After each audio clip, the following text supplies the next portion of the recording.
You and everyone you celebrate with are going to be obsessed with these loaded apple nachos. Okay, of course, we are going to start with clean apples. I chose one rather large yellow apple and two medium-sized red apple.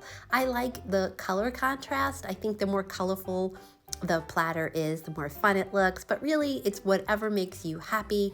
You're gonna wanna cut those apples up maybe about half an inch thick. It's really up to you, but half an inch tends to work for everybody as far as being able to pick it up and load it with all of the fun nachos stuff. So now here is all of the apples cut up. If you enjoy easy, healthy, skinny recipes, please subscribe.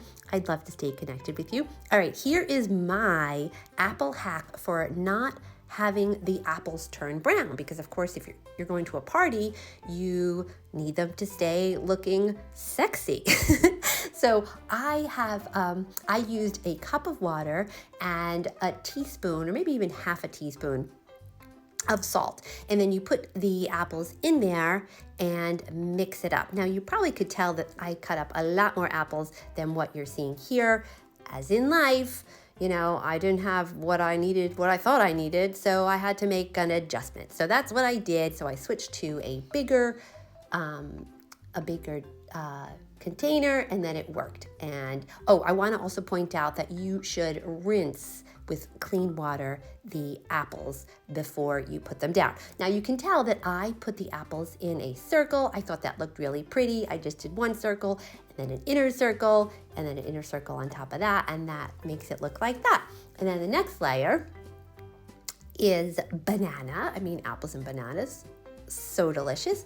You're going to want to slice up those bananas, and then you're going to take your bananas, and again, sticking with the circle theme, you're going to put those babies around a circle and make it look cute.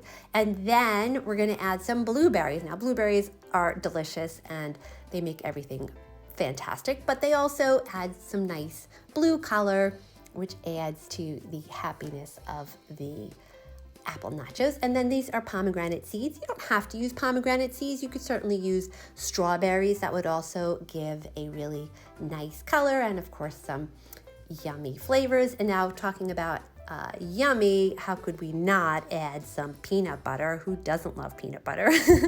But you want to make sure to use natural runny peanut butter. This peanut butter doesn't have any sugar or oil. You could tell I had to mix it, and that is definitely what I recommend. I think the quality of the peanut butter will make a really big difference in how much people enjoy the apple nachos.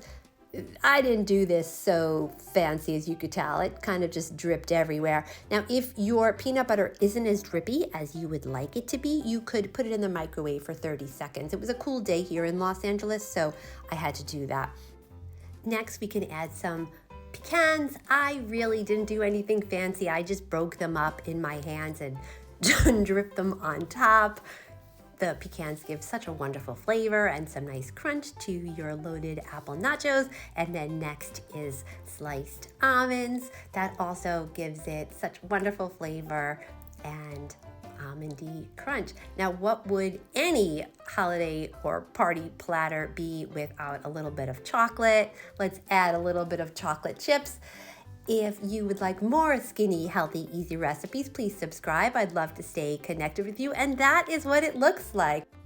Every party needs loaded apple nachos that happen to be raw, vegan, gluten-free, so delicious, no bake. It's just a wonderful, happy way to celebrate with those you love, or just by yourself, quite frankly. That's what I did.